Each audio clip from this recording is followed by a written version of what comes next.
you, Rodrigo. Answer. Thanks.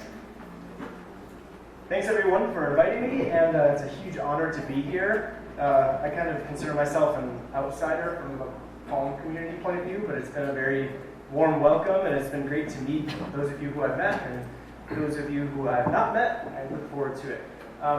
So I'm the only talk today, so that means there's no competition, and I can talk for as long as I want. I'll keep it short. So yeah, I'm moving to West Virginia University in the fall, so I'll be starting a new position. And this talk is largely rooted in my postdoc, which was at Cornell University, where I worked on the monocot Tree of Life project. And so my little piece was to do some chloroplast sequencing of the palms and zingiberales and a couple of other things. So I'm going to first talk about some more practical methods and approaches to phylogenomics, and then I'm going to switch and talk about some more empirical results using organellar genome sequencing.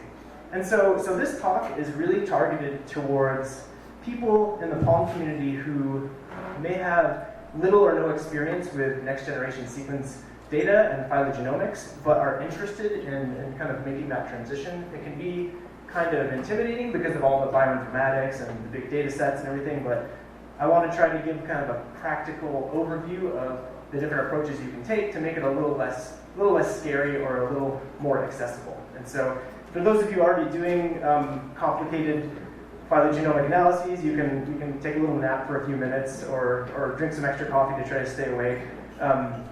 But really this is geared toward people who really want to make that transition and start using next generation sequence data, because things are very rapidly turning that way from more traditional sequencing methods. Okay, so let's see if I can get this right. First, I'd like to thank a bunch of people and a bunch of funding agencies, especially the Humboldt Institute for bringing me here and allowing me to visit South America for my first time. And especially Rodrigo and Gloria for putting together this wonderful conference. I've seen some really excellent talks here, and hopefully I can contribute. And most importantly, I would like to thank all of the researchers over the past 150 years who have gone to exotic places and collected unknown palms, brought back seeds and planted them, and also herbarium specimens, planted them at herbaria and botanic gardens. None of my research would be possible without the collaboration of botanic gardens like the New York Botanical Garden, Fairchild in Florida, Kew, Huntington, etc. So really this is a collaboration between many universities and many botanic gardens that have live collections of the palms that I'm going to show you later. Okay, so thanks to all of these organizations, and I think it underscores the importance of living collections at botanic gardens.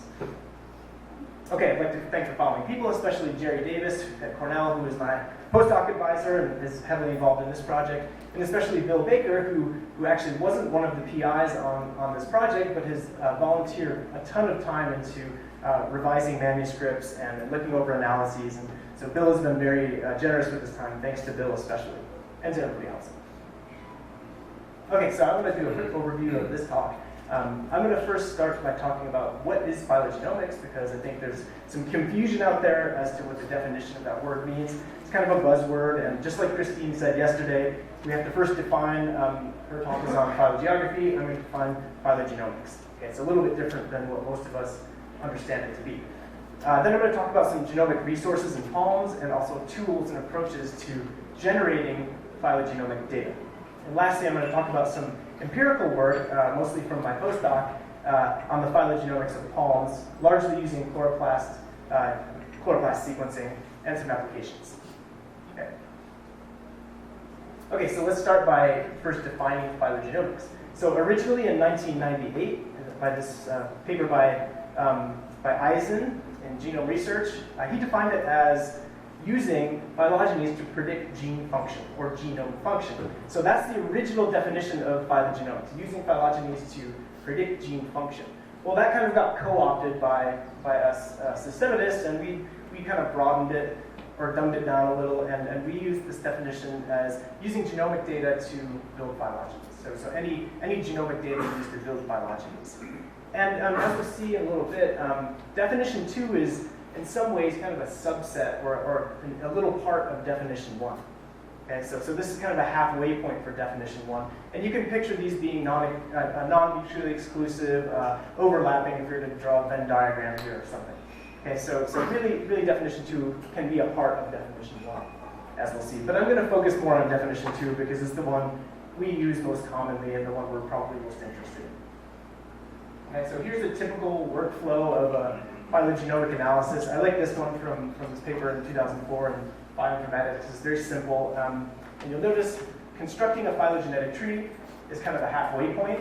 Okay, so you need to first construct a phylogenetic tree to do phylogenomics. Okay, so then you overlay the tree with some experimental data, infer things like duplication, speciation, extinction, etc. And then you can infer molecular function or genome function from the phylogeny with the experimental data overlaid upon it. Okay, so here's an example. This is a paper from 2014 by Jiao et al. Looks like it's basically across the angiosperms, but focused on the monocots.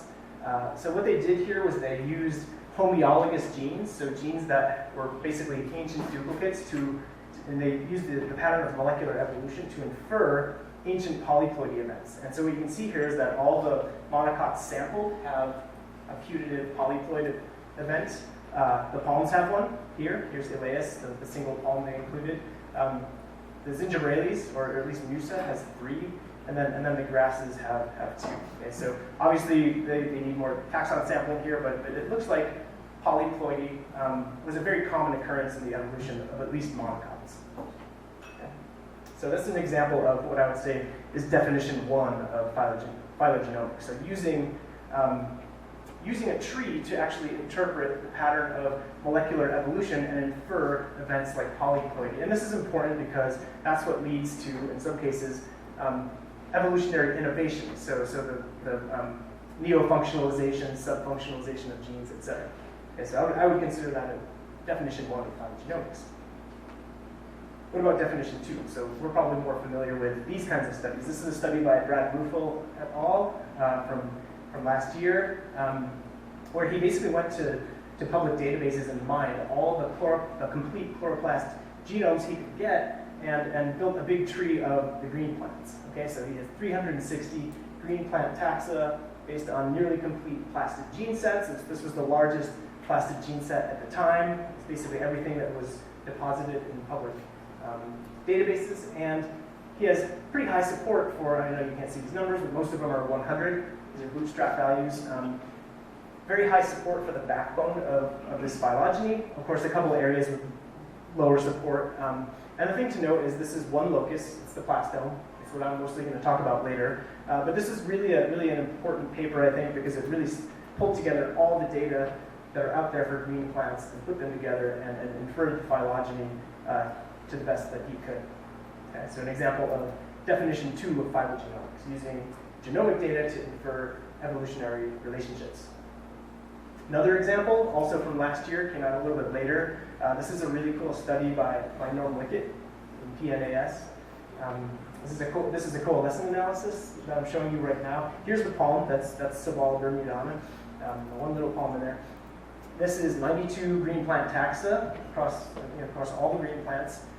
In this case, they use transcriptome sequencing, which I'm going to talk about a little bit later, to get 462 single copy nuclear loci. So these were mined from the transcriptomes they sequenced and also pre-existing nuclear genomes. And they were able to also resolve the relationships, the deep relationships of the green plants with high support for most relationships. Okay, so this is really what we're after. So you get an idea of what the vast majority of the genome is telling us about the evolution of plants. Okay, so this is another good example of, a recent example of definition 2 of phylogenomics, using genomic data to build phylogenies. Okay, and just one more point here. Next generation data require next generation analyses. So it's not enough to go through all this trouble and get all these loci and build a neighbor joining tree with 100 bootstraps. Okay, so I think in this paper they did something like 69 different phylogenetic analyses. They did coalescent analyses, concatenated analyses, looked at different models of evolution, looked at different data partitions, so it's a very thorough analysis. Some of these analyses are very computationally intensive, so again, next generation sequence data require sophisticated, or they allow more sophisticated phylogenetic analyses. Okay, so this is a really, really thorough analysis of this gigantic data set. So now we're going to talk a little bit about the resources we have in palms for phylogenomics. Obviously, we have the date. Oops, I did it finally. I made it pretty far. And so we have two oil palms that people are sequencing and annotating, and then we have the date palm, which has lots of. We have an annotated genome. We probably have more genomes now, tons of transcriptome data, and so there are lots of genomic resources. So these are nuclear genomes, and we're going to have a wax palm genome pretty soon, and there are others in the pipeline. So we no longer rely on systems like Arabidopsis, which, quite frankly, is a very weird little weedy plant with only a couple of chromosomes, and it's not really a good representation of most angiosperms. Okay, so we also don't have to rely on grasses, which are also really weird in their own respects. So we can now build our own model systems because of the technologies I'm going to talk about in a minute. Okay. And so what do these resources look like? Well, in 2010, we had our first palm plastid genome, that's Phoenix dactylifera, pretty typical angiosperm plastome. Palms don't really change that much across, in terms of the plastid genome structure, as we'll see. Then we had Elias and Cocos in 2012 and 2013. In 2012, we had our first mitochondrial genome, and that's from Phoenix as well. So these two resources have been very helpful for me in my research, so I've used them very extensively for next generation sequencing. And then in 2013, we have Elias, the oil palm, and Phoenix, the date palm, nuclear sequences. And I believe now these are both annotated, which is also very helpful. So a draft genome isn't all that helpful. It's just a bunch of sequences that are kind of loosely characterized. But once they annotate the genomes, then we know all the gene boundaries, and we can really use them as a good resource for our own research. So we have a lot of resources in palm phylogenomics. And the list continues. We have lots of transcriptome data, which are actually a very rapid way and a relatively easy way compared to whole genome sequencing to generate good genomic data. So transcriptomes are going to be kind of a snapshot of gene expression at any tissue or any time or at any experimental or environmental condition. So we have transcriptomes from oil and date palms, the 1KP project, so that's 1,000 plant transcriptomes. We have things like Cocos, Sabal, Serenella nipa. These were actually used to design a capture protocol, which I'll talk about later and you've heard about already. And also the Montenegro Tree of Life project, which at this point is still unpublished, and I don't know when that will be published, but hopefully soon, has generated a couple of other palm transcriptomes. So these would be very useful as well in terms of genomic resources. So we have lots of genomic resources in palms. So I want to talk about 3 types of ways to generate genomic data, or phylogenomic data. First, one called genome skimming, and then transcriptome sequencing, and the third class called target enrichment. And I know people here are already doing this. I've dabbled in it, and I'll show you some of the preliminary results from that. The 2 I'm not going to talk about, or the 2 classes, are obviously whole nuclear genome sequencing, which is kind of a different beast in and of itself. And also this kind of loose class called reduced representation. Obviously, you could probably put target enrichment in that class, but things like RAD-seq, which is where you chop up the genome with a restriction enzyme and then sequence little bits of it to try to get an idea of variation across lots of samples. So this is very useful in phylogeography and population genetics, and also things like genotype by sequencing, etc. So I'm not going to get a chance to talk about those, but I will talk about these 3 ways of generating genomic data. Okay, so first we should probably talk about some sequencing technologies, and the best way I think to depict this is using a timeline. So from about the late 80s, early 90s to 2005, the only choice we had was Sanger sequencing. And so what you could do is design primers, amplify your gene or genes of interest, or clone them, and then sequence them. And many of us have sat in front of computers for weeks on end, looking at those little peaks until you start having nightmares about them. And so anybody who's done Sanger sequencing knows that all too well. And I'm going to kind of cross things out that we're not really using that much anymore. And notice I haven't crossed out Sanger sequencing because even though now we have Illumina sequencing, I think there's always going to be a use for Sanger sequencing for checking errors, for crossing gaps in genome assemblies, and for doing phylogenetic analyses where you've got lots of samples. You want to create like a preliminary data set or like a first phylogeny of the group. Okay, so Sanger sequencing I think will always still be useful. So it's not going to go extinct anytime soon.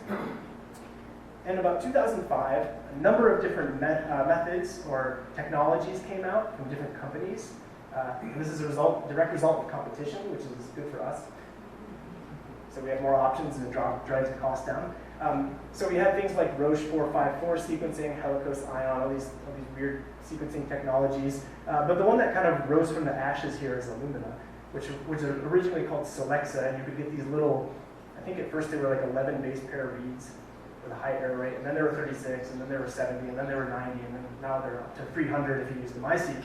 So things are really improving. And I think what happened with these other companies was they kind of reached their ceiling in terms of value per base pair, so how much you pay per base pair.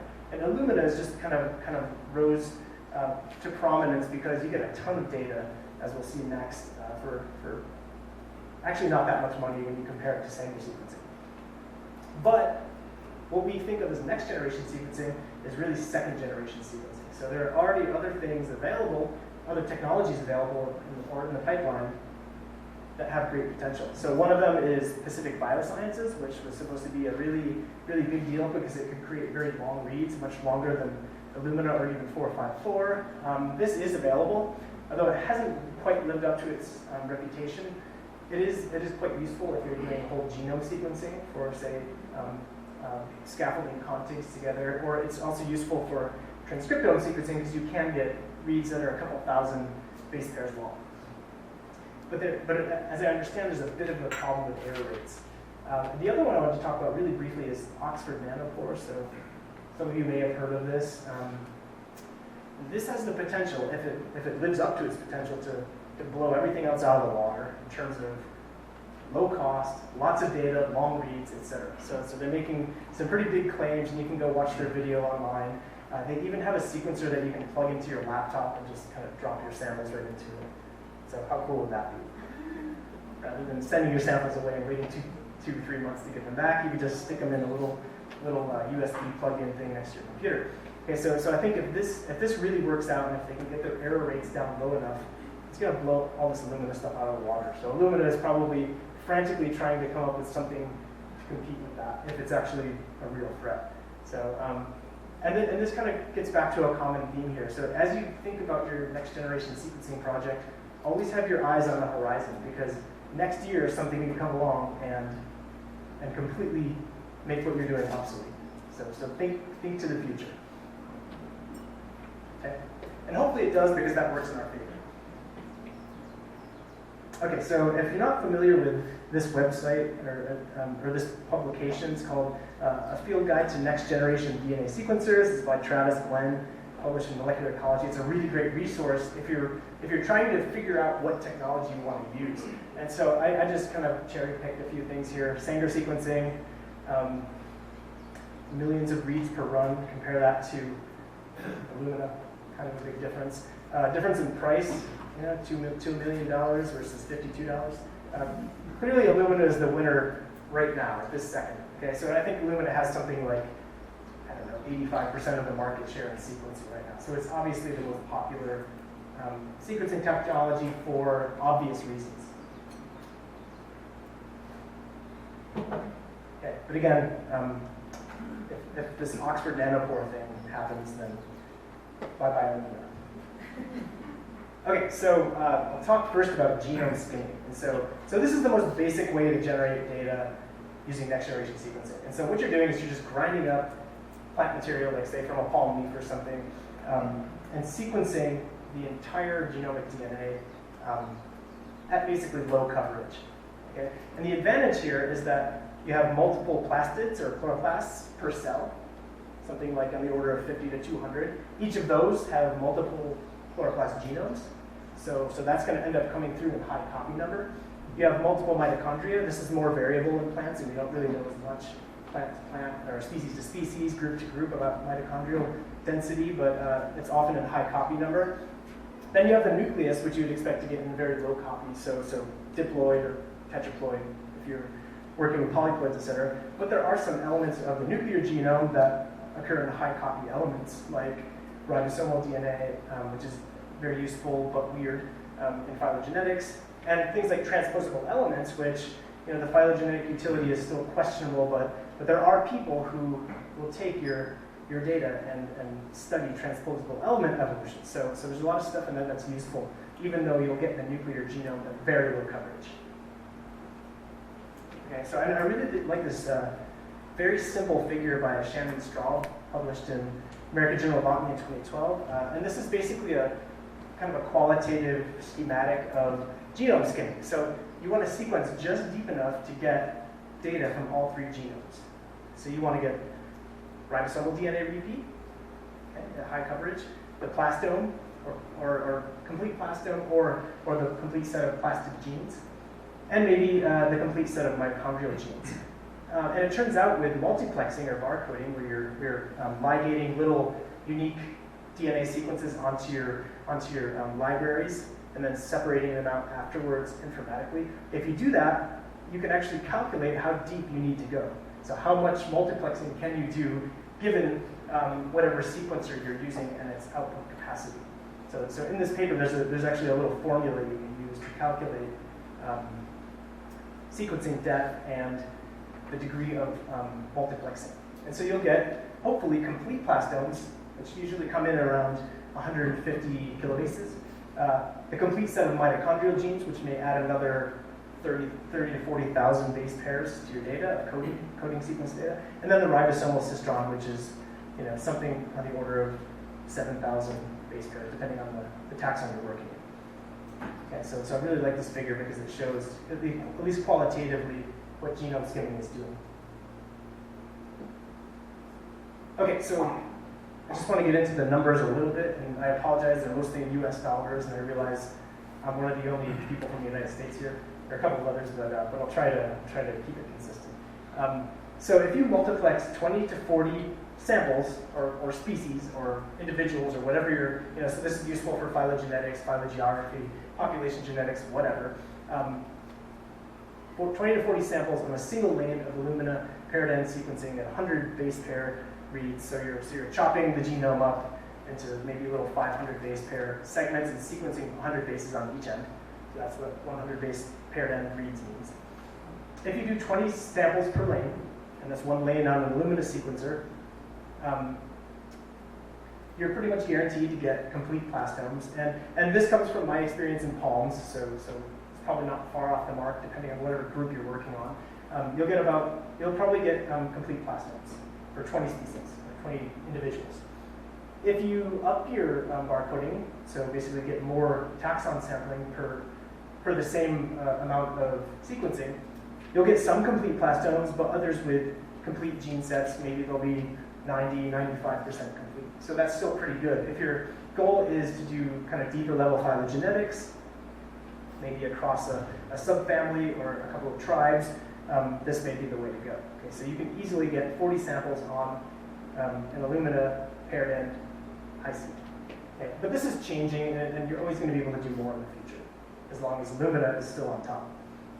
Okay, so I'm just going to kind of tell you what I'm paying right now, and I strongly encourage everyone to shop around for the best price. So you can sequence them at your university and often get an internal price if you're at a place that has a sequencing core, or now you can pay private companies to do your sequencing. You can buy the barcoding and adapter kits and do all that library prep work yourself if you want to. I suggest paying somebody else to do it if you can afford it, because that way if they screw something up, it's their fault and not yours. And the other thing I should mention is the kits and the enzymes you have to buy and everything have a high kind of entry cost, so you're going to have to spend a couple of $1,000s just to get your kits. But then you can kind of cut down on the reagents and make and get more for your dollar. But sometimes it's just easier to pay somebody else to do it. And the library prep costs are getting cheaper. Then the burden's on them, and you can kind of rest easy and spend less time in the lab and just wait for your data to come back. And I'm paying right now about $2,500, maybe a little more for a single lane of Illumina sequencing. And so that works out if you're sequencing 40 samples, $100 per library prep, times 40, plus 2,500, about $6,500 US to do one lane, 40 samples. And I get about 100x coverage of the plastome with palms, or zinterbrates, or whatever I'm working on, which is pretty good. 100x should be what you strive for. That's about 16 million Colombian pesos. But, so the problem is you have to spend a lot of money, but the amount of data you get back is huge. I mean, just think of, to get 100x coverage of 40 plastomes doing Sanger sequencing, first off, it would take you your whole life. Second of all, you'd spend, I don't know, you'd spend a couple $1 million maybe doing it. Okay? So the cost really is low. So what about the bioinformatics? So for genome skimming, of the methods I'm going to talk about today, it probably has the lowest bioinformatic requirements. So I think, given enough practice, anybody in this room could do the bioinformatics involved, and you can do it on a personal computer, especially with the program Genius, if you've heard of that before. It's really kind of pioneering basic bioinformatics. So I used it in a course I taught to undergraduates. We actually looked at genome skim data, and they assembled chloroplast genomes and annotated them in 5 weeks. So undergrads can do it. We can all do it. Okay? And there are lots of good resources out there to teach you how to do this.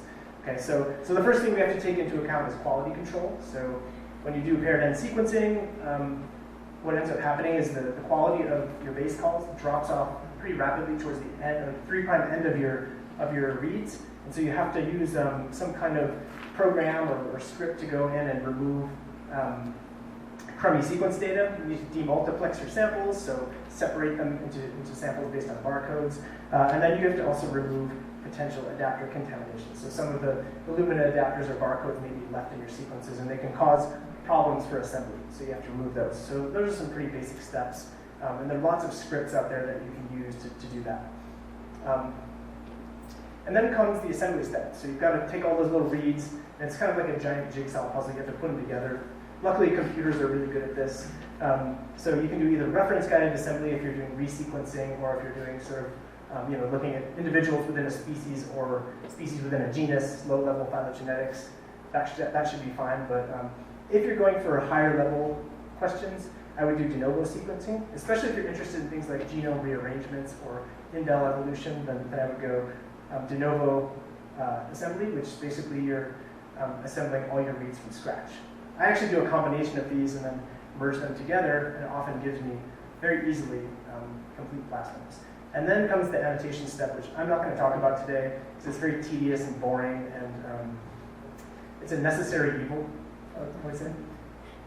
So annotation is kind of a pain, but it's very necessary if you want to create genomic tools for other people to use. And you have to do it to submit to GenBank anyway. And the last step is to extract coding sequences if you're only using them, and then align your sequences, and then do phylogenetics. So it takes all that stuff to get to the part we're really interested in. Okay, so what can you expect to get from that scenario I told you earlier, 40 samples on a paired end Illumina sequencer? You can expect to get about 100x plastome coverage, somewhere maybe between 10 or 15x coverage of mitochondrial coding genes and other bits of the mitochondrial genome, and then the rDNA cistron in completion, anywhere between 100 and I've seen over 10,000x coverage. The phylogenetic utility of those is questionable, but there are people who want to study that and study the evolution of repeats and transposable elements across species or taxa. Okay, so that's what you can expect. And one other thing I'll add is you actually want to shoot for about 100x coverage of the plastome. So if you get 1,000x or 2,000x coverage, you may think that's really good.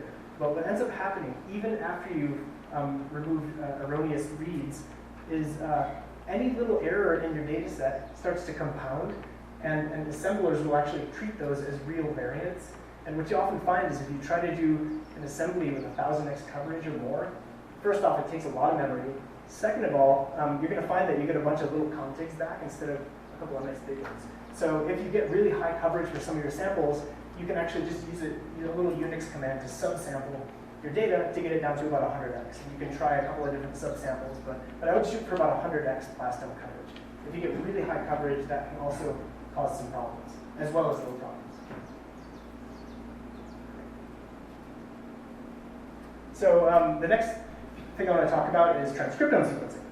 Okay, so we're kind of moving up in complexity here, so it has many advantages over genome skimming, including more data. So you're gonna generate data from perhaps thousands of loci. This is an excellent representation of the nuclear genome. It allows more sophisticated phylogenetic analyses like coalescent analysis, and it allows you to get at one of the most interesting things in phylogenetics, and that's the evolution of gene and genome function. And so you can look at patterns of gene expression if you design your experiment right, and that gets at definition 1 of phylogenomics. There are some challenges associated with transcriptome sequencing relative to genome skimming. It's much more expensive, okay? So you can use fewer samples per lane, maybe 6 to 8 samples per lane compared to what we were talking about before. This costs about $200 a library, that's what I'm paying for transcriptomes, and that would require 5 lanes of Illumina, and you're running around over $20,000 US dollars. Okay, so it's much more expensive, but you get a lot more data. Okay, in some cases, you need to sample identical tissues or control for environmental conditions. RNA is fussy, so if you're working deep in Amazonia, you have to have a way to preserve it. Luckily, there's this stuff called RNA later. You can kind of stick it in solution, and it's good for a couple of days if you keep it cool. You need more sophisticated computing power in bioinformatics. And if you're doing differential gene expression, you need replication and controlled conditions. So I'll show you that example of that in a few minutes. This is kind of a typical, maybe a little more complex pipeline, a bioinformatics pipeline for transcriptome data. It usually requires databases and blasting and nuclear genomes, et cetera. And the idea is to eventually generate species trees. So it's going to take more bioinformatics expertise to analyze transcriptomes than it is to analyze genome skim data. Okay, so if you want to take it a level further and actually look at differences in gene expression in a comparative framework, which I think is kind of the gold standard in really studying evolution and adaptation, I really love this figure too by Casey Dunn. So it's 4 species. You're sampling 3 individuals each, and that's what we call biological replication. That's one example of biological replication. But you also need technical replication. So each one of these little dots, and maybe this is overkill, but each one of these dots is a transcriptome you've sequenced. And so you can imagine that gets very expensive really quickly. But again, this is kind of the gold standard because it allows us to really test hypotheses on things like ecological adaptation beyond just the genome. So you're looking at expression levels. So to me, this is the gold standard in phylogenomics, is to do this kind of study, but it's really expensive. So if you have a really big grant, you can do this. If you're like me and you don't, you have a smaller grant, probably out of the question. Okay, so how do I build a fully resolved, fully supported phylogeny based on lots of sequence data? So some questions you might want to ask yourself. I don't really need whole genomes, do I? And if you're like me, you wouldn't really even know what to do with them if you had them. So how do I get the highest amount of usable data for the lowest cost, in terms of minimizing waste? So I don't want to waste a lot of data. And it turns out that genome skimming and transcriptomes, by necessity, you waste a lot of data. Genome skimming, you end up using like 1 to 5% of your data, which is the high copy fraction. The rest of it you basically have to throw away. In transcriptomes, you have multi-gene families, et cetera, and so you're really going for single copy nuclear loci, so you may, again, throw away 70, 80, 90% of your data. That's lots of wasted data. Wasted data means wasted money. Okay, so how do I get the data I want and not all the other stuff? Hide-seq, or capture-based targeted sequencing. So there are 2 main protocols here. One is a solution-based, where you're binding your libraries to targets that are in turn bound to magnetic beads in solution, and also array-based capture, where you're basically just printing DNA sequences onto a slide and then hybridizing them there. I have more experience with the second, so I'll really quickly talk about the protocol here. But in order to do this, you have to do some bioinformatics up front. You have to design your probes, or basically the bait for the for the sequences you want to pull out of all the genomic DNA. Okay, so you have to do some bioinformatics up front. This is an example from paper by Kevin Weidemeyer in 2014 on Asclepius. So the goal is to use filtering and clustering to pull out what you think are single copy nuclear genes beforehand, so you don't end up wasting a bunch of your sequence on multi-gene families or repetitive regions. Okay, so you need kind of a more sophisticated bioinformatics pipeline, and you need some transcriptome data ahead of time, and it helps to have a nuclear genome. So again, we have this in palms. Carolina Hayuk, you've heard about this paper about 10 times already. You're going to keep hearing about it in the future. She designed a probe set that other people are using to sequence palms. And so that's very useful. You don't have to do this anymore. Okay, so that's been done already. So we're at a huge advantage in palms because of this paper. And Jason Comer actually used that set across the Ericoides to capture nuclear genes. And he also did a study on plastogenes that I'll show you later on. So the steps in this protocol, very quickly, are to do basic library prep things you do for genome skimming or transcriptome sequencing, and then you use your design baits, an adjuvant array, which you see right here, that little chip, costs about $700. You hybridize it to the array, wash away the DNA you don't want, elute your DNA and sequence it, and then you can map the reads back to your baits, filter orthologs and paralogs, align your loci, and then you can start doing phylogenomics. Okay, so you can do things like build species trees based on hundreds of loci, or do concordance analyses to test hypotheses about incomplete lineage sorting or hybridization. So it's very powerful once you get your data back. Okay, one fortuitous but unintended consequence is that you end up sequencing a bunch of contamination, but that contamination ends up being chloroplast DNA and other repetitive DNA. So it's not a perfect protocol. Some of the libraries you prep will slip through the baits, but you're going to get a lot of high copy fraction of the DNA, so you can often assemble nearly complete plastid genomes and ribosomal operands. So the question is genome skimming obsolete if you get these data anyway if you do HiveSeq capture? So think about that as well if you're thinking about doing genome skimming versus HiveSeq. Okay, so I'm just going to really quickly talk about some work I've done in Zingiberales. I know they're not palms, but I promise it'll be quick. Okay, so basically we have transcriptome data from a member of each of the families. We have the annotated MUSA genome and exons from that. So we split them by exon, filtered by transcriptomes called SNPs, printed that to a microarray chip, and then we captured 418 genes. And I didn't do this all by myself. This was Chodan Sass, who's a member of Chelsea Specs Lab at UC Berkeley, and she's kind of a guru at this. She's been doing it for a while, and so look for this in the pipeline. But in terms of our results, and I'll just really quickly go over this. So we did 2 adjuvant arrays, $700 a piece, US dollars, 2 lanes of Illumina, $2,500 a piece. We captured whole plastomes and more than 300 low-copy nuclear loci after filtering. For 56 taxa across 8 families, we had very good coverage of the plastid genome and the nuclear baits. And we have a fully supported set of deep relationships for the Zingiberales. And so among the banana families, we've never known these relationships. They've always, even with plastome data alone, they've always been mysterious, and now we think we've resolved them, but I'm sworn to secrecy and I can't show you without this. Okay? So this does work, and you get very good data from it. Okay, so in prep, look for it in the pipeline. So just to summarize really quickly, I tried to put everything together kind of in a qualitative fashion to help you think about what approach you'd like to take given your question. So genome skimming, obviously the cheapest. Transcriptome sequencing with differential gene expression is apparently the most expensive. HiveSeq kind of comes in the middle. Okay, so this is probably the best value for your dollar if you can get it to work, and if it's something you want to go after in your research. Technical requirements, HiveSeq has probably the highest in terms of actual lab work. You need some specialized machinery, but most of that you can find in a regular biology department. You need an oven, centrifuges, etc.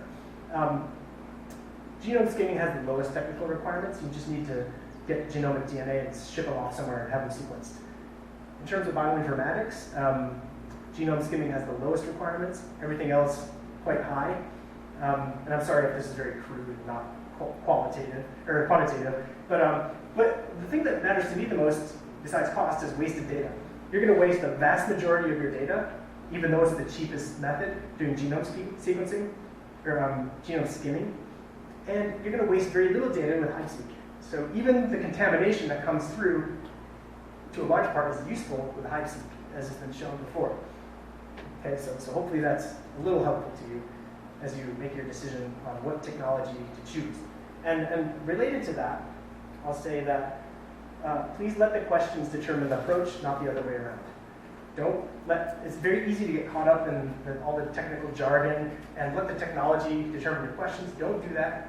You know what your hypotheses are, stick with them, and figure out which one of these will help give you your budget, help you accomplish your goal. Learn a scripting language. I suggest starting out with Unix, which is free on your Mac, or if you do Linux, it's free there too. You can use Cygwin on Windows. Learn some basic Unix commands, maybe 20 or 30 of them. There are lots of good tutorials out there that can make your life a lot easier. Make friends with a computer-savvy person. And it's a quid pro quo. So you can't just say, hey, come do my analyses for me. You have to give them something in return, like co-authorship or a chance for them to use their skills for something in an applied fashion, or do what I do, recruit a couple of computer science students or computer savvy students, because they'll often work for free. Or you can pay them. And again, just to reiterate, next generation sequence data require next generation data analysis. So don't just build a neighbor joining tree. This allows you to do more sophisticated things that you want to do. Okay, so I only have a couple minutes left, so I'm going to move on to talk about some current research we're doing. This year is actually in review right now, and some other studies you've seen before, but I'll just very briefly go over. So I've used genome skimming to address deep relationships among the palms, and especially among the palms and their convoluted relatives. So we've got a pretty good sized monocot data set of plastid genomes. And I'm also going to talk about some applications of HiveSeq in the subfamily Ericoideae by Jason Comer, and also the genus Sabal by Karolina Hajduk. Okay, so my hypotheses or objectives were to generate support and resolution for deep relationships among the convoluted monocots, and specifically within the palms. So most of my sampling was within the palms. And also to study patterns of plastid substitution rate variation, which, as we know from studies from the late 80s, early 90s, is quite striking between groups like grasses, which are very fast, and palms, which are very slow.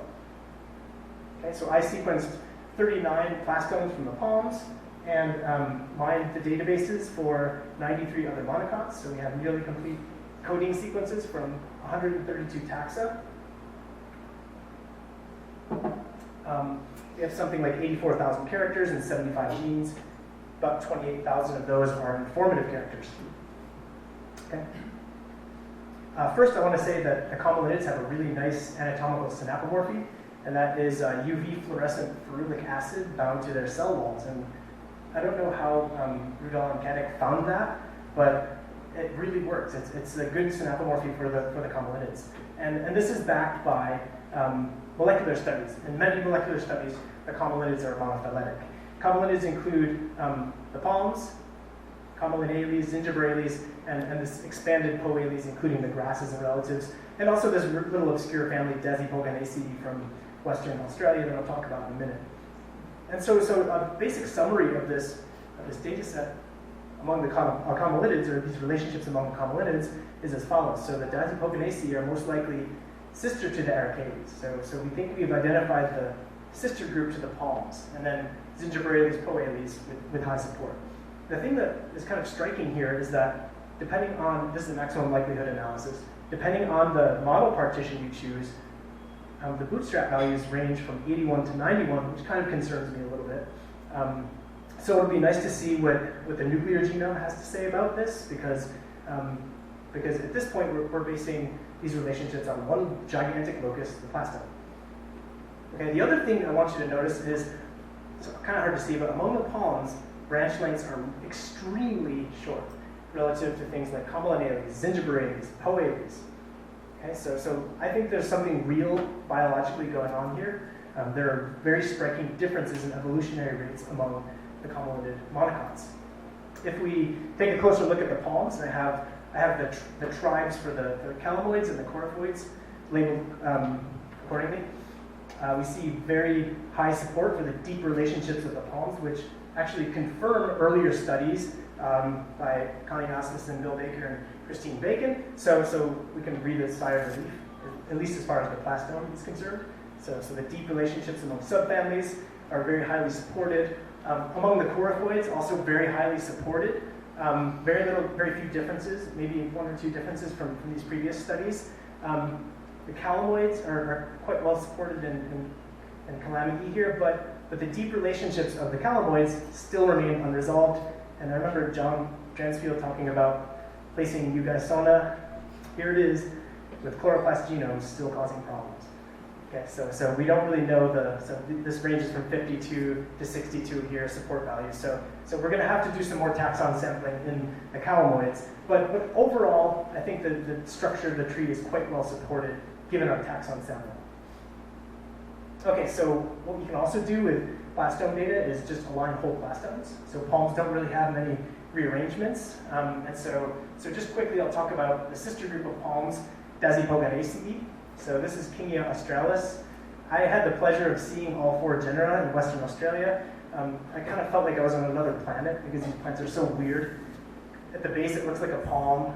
Up here, it looks like some kind of grass, and it has these weird drumstick inflorescences. And so it's been placed in various other clades, including Asparagales, but now we know it's most likely the sister group of the palms. Here are the palms, the calamoids, Nipa. Again, Nipa is this really weird but awesome mangrove-loving palm that's kind of a monotypic subfamily. And also, obviously, we undersampled the ericoids. That's not very reflective of their diversity. That's going to be in another study I'll talk about in a minute. The ceroxyloids, they're sister to ceroxyloids, collectively sister to the coryphoids, which was kind of the focus of our sampling. Again, with very good support, except for the placement of licuola here, which is kind of low. If we include mitochondrial genes and ribosomal DNA, we get also very good support, actually high support for Eugeisona as sister to calamity. And that's kind of weird because earlier studies have showed Eugeisona is sister to the rest of the calamoids. So obviously we need to increase taxon sampling here, which I think will help quite a bit. There are some genera which need to be sampled in the calamoids. And the only thing, so evolutionary relationships aren't the only thing you can study with genome skim data. You can also study plastic genome evolution or mitochondrial genome evolution. And quite frankly, the palms are kind of boring in terms of plastic genome structure. They're very conserved. You wouldn't expect any deviations, yet we do see some. And one very prominent one happens to be in Tahina spectabilis. Okay, so we have a 159 base pair fragment of the NDHB gene represented right here, but otherwise the inverted repeat, which is this long, 27,000 base stretch, has been deleted or removed or somehow missing. Okay, so here's Phoenix. You have two copies of the inverted repeat here. This is all you have left in Tahina. And in addition, you have this other little inversion in what was the large single copy region. And because the inverted repeat is hypothesized to stabilize the structure of the plastome, this makes sense. So you lose your inverted repeat, you start having inversions and things like that. So not only is Tahina unique morphologically and in its life history, but also in its plastic genome structure. So an added bit of coolness. Okay, the other kind of striking result we found was these very different evolutionary rates in plastic genomes between groups like the palms, the Zingiberales, and especially the Poales. Okay, so very striking differences, very slow rates in the palms, fast rates in the Poales.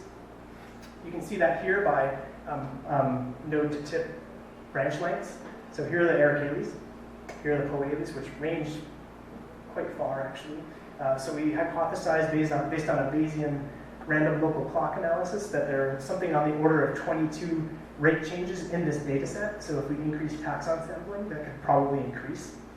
So there's a lot of interesting rate heterogeneity going on in the convolinids. And the question is why? So why do these rates vary so much among the convolidid orders? And especially, why are they so slow in the palms? Well, the other trees, right? Trees have slower rates, but it turns out not to be that simple. Because there are a number of potential correlates or drivers that could be causing this rate variation. So generation time, longevity, species richness, et cetera, et cetera. By the end, we look like we're getting desperate by saying height. But it turns out, across angiosperms, in this paper by Rob Lanphier, 2013, plant height was actually the strongest of the predictors included across the angiosperms in terms of explaining differences in substitution rate. And so they came up with this rate of mitosis hypothesis. I won't go into that too much because I want to finish up here very soon. But it turns out plant height is really the strongest correlate of evolutionary rate. And it's a strong negative correlation. So taller plants have slower evolutionary rates. And I think the convolidid data set is a really good springboard to actually test hypotheses in a comparative fashion on what's actually driving these differences in evolutionary rates. And how do they affect phylogenetic analysis? Okay, so just to talk very briefly about some height-seek studies. So we've seen this tree before or something like it. This is a study by Jason Comer, just published in American Journal of Botany. He used a combination of genome skin, long-range PCR, and gene capture to resolve many of the relationships among the Arecoid tribes. And so a couple of them still remain to be resolved, but this is an improvement over what we had before. Okay, so this is the study on Sabal by Carolina Hayduk, where she produced this very useful bait kit that we're going to be using to sequence different groups of palms, hopefully. And the thing to notice here is she gets pretty good resolution, although obviously there seems to me to be some evidence of gene flow, incomplete lineage sorting, etc., which you'd expect at the genus level, or the species level within a genus. But the other thing to notice is that there's wide differences in coverage, and we don't really know how to explain that at this point. You have to think about things like the cost, how much coverage you're going to get, the taxon sampling, your technical and bioinformatics needs.